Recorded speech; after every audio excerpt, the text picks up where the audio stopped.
Welcome to RealClear Radio Hour, brought to you by the Competitive Enterprise Institute. I'm your host, Bill Frezza. Today we have CPAC Sampler Part 1, in which your host brings back voices from the 2015 Conservative Political Action Conference in Washington, D.C., a conference perhaps best known for its parade of Republican presidential wannabes displaying their conservative bona fides. Dig a bit deeper, though, and you'll find a surging libertarian underbelly working hard to win over hearts and minds to their message of fiscal responsibility and social tolerance. Up first, we're joined here on Radio Row by Gregory Angelo, Executive Director of the Log Cabin Republicans, the most prominent gay conservative group. Gregory, welcome to the show. Thanks very much for having me, Bill. Gregory, when I talk to my gay Republican friends, I notice that many of them are still in the closet about being Republican. That's right.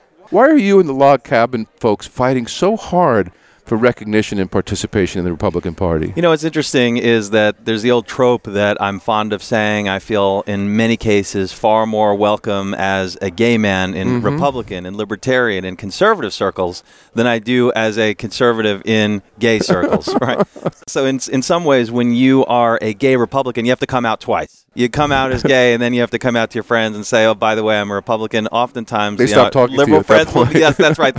All their excitement at having a gay friend is taken off the table the moment they find out that their gay friend is a Republican, right? So definitely, in some cases, we are pushing on both sides, right? We're letting liberals know, much to their chagrin, that there is such a thing as gay conservatives. Well, it violates their identity politics. That's right. Exactly.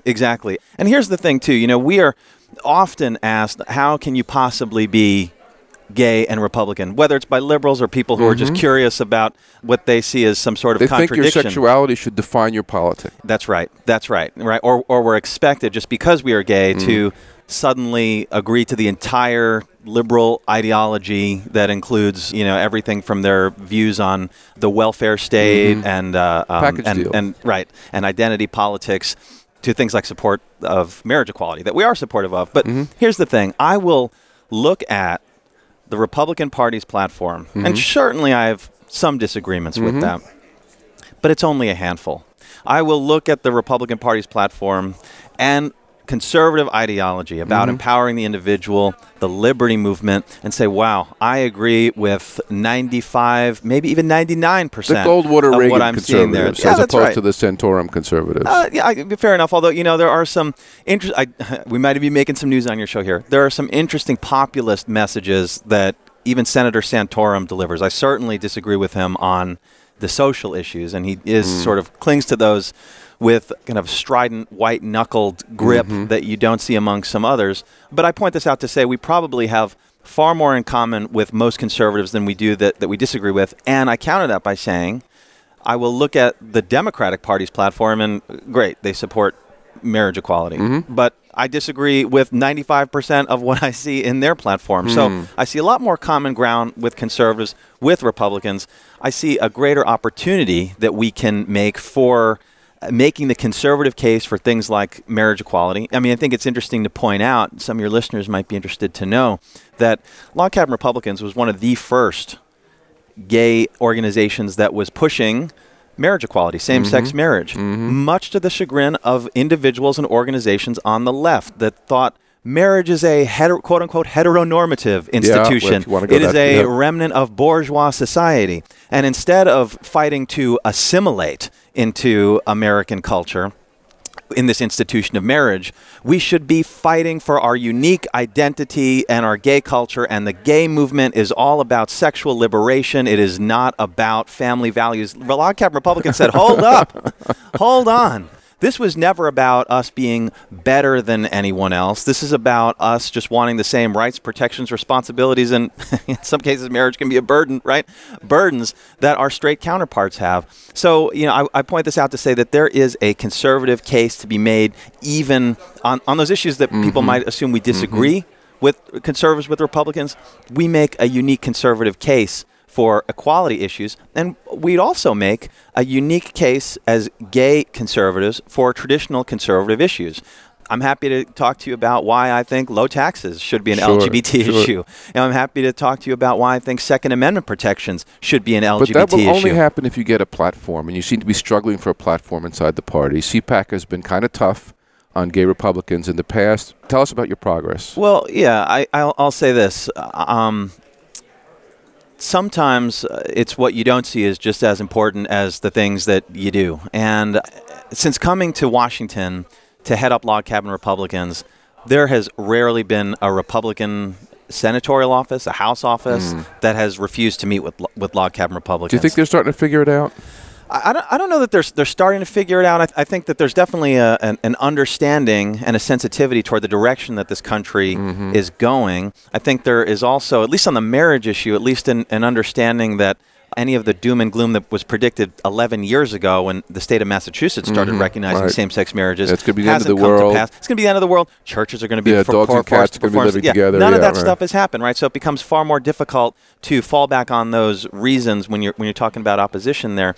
When it comes to CPAC, it's interesting. The log cabin Republicans' history at CPAC certainly predates my involvement in this organization. We, in the past, going back the better part of 10 years, had actually been sponsors of this event. We had actually participated as speakers. That's right. Yeah, going back to the early 2000s. I didn't know as that. I understand it.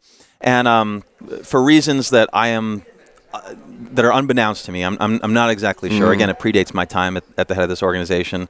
There was a movement to exclude log cabin Republicans from in some ways, right? But one of the things that was it when the marriage equality issue started becoming hot button? I believe the last time log cabin Republicans participated in any formal capacity at CPAC was in 2005, and that would be 1 year after Massachusetts started recognizing marriage equality. That would be 1 year after our organization refused to endorse President George W. Bush for a second term, even though we endorsed him in 2000, because he was pushing specifically a federal marriage amendment that would ban same-sex marriage as part of the United States Constitution. So what we were saying is that's not a conservative position. If you're going to actually take away the ability of states to decide this issue and you're going to then federalize the marriage issue and federalize it to exclude an entire population within the United States, that's not something that we can get behind. Without knowing for sure, I think that might have been at least part of the reason for the friction that existed from that point, from the American Conservative Union on. That's right.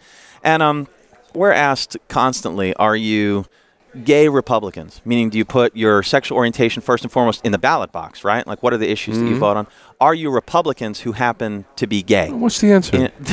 There is no answer. That's a trick question. That's a question that has been asked of members of this organization since time immemorial, and there will not be an answer to that question because there are people who identify with both sides of the coin. There's also, by the way, you might like to know, your listeners might want to know, there's also a streak of liberty gay Republicans in log cabin Republicans. We also have straight allies that are part of our organization too. But one of the things that I've tried to make a hallmark of my time as executive director of this organization is letting everyone know, whether you are a gay Republican, whether you're a Republican who happens to be gay, whether you are a libertarian-leaning Republican, whether you are a straight ally, there's a home for everyone here in log cabin Republicans. You might not agree with every policy position we take, but stick along with us, come along for the ride. You will find more to like in our organization than you might have thought of in the past. It's a big tent message, and usually it takes a big tent message to win. I mean, we know that from Ronald Reagan's days. Talk a little about the trajectory of the party, and particularly amongst the young. I spend a lot of time on campus. Young people, of course, don't understand the controversy because they're so far beyond this issue. They're looking at other things. Yeah.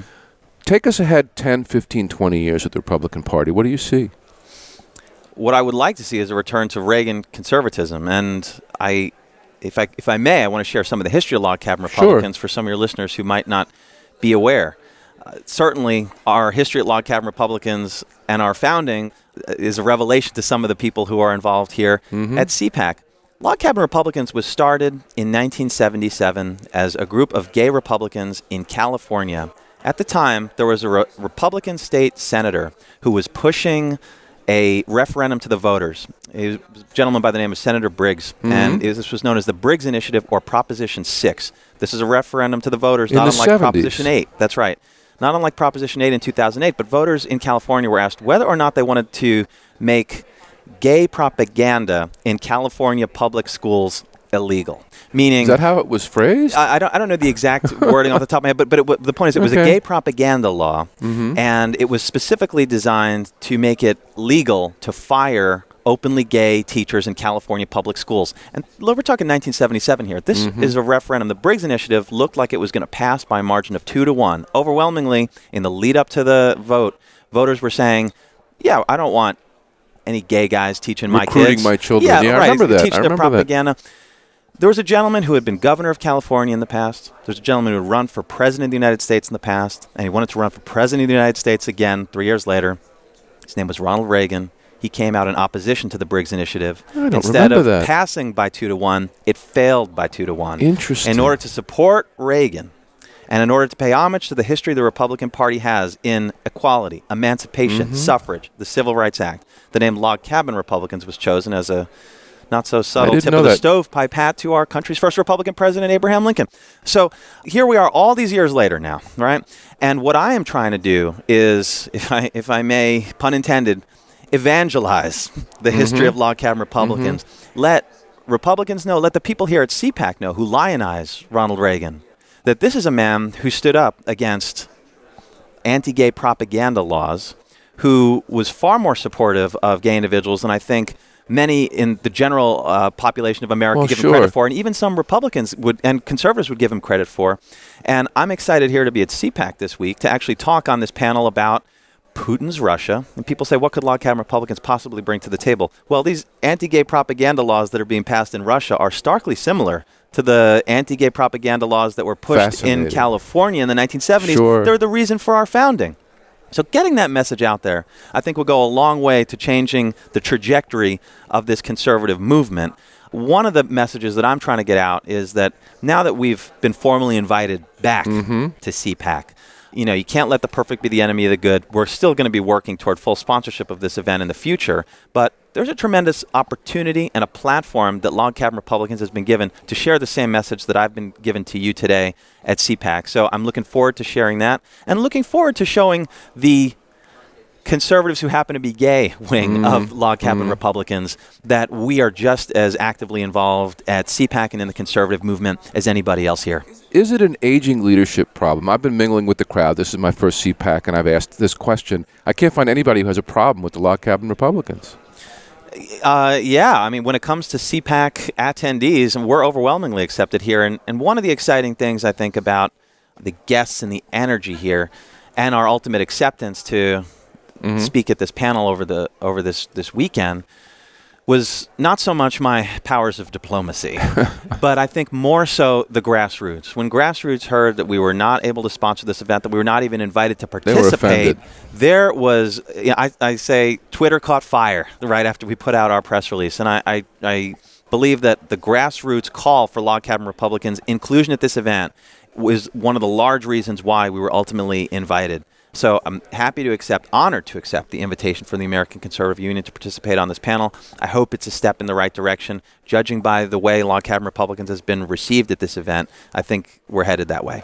So, Gregory, do you think Log Cabin's inclusion at this year's CPAC event, which is really the right wing of the Republican Party, do you think that's indicative of where the party might be going? I most definitely think that we're headed in that direction. It's no mistake that I'm sitting here right now as a representative of Log Cabin Republicans talking to you about our participation this year after some really fruitful discussions with the American Conservative Union in the aftermath of our call for inclusion here and the grassroots support that we've had.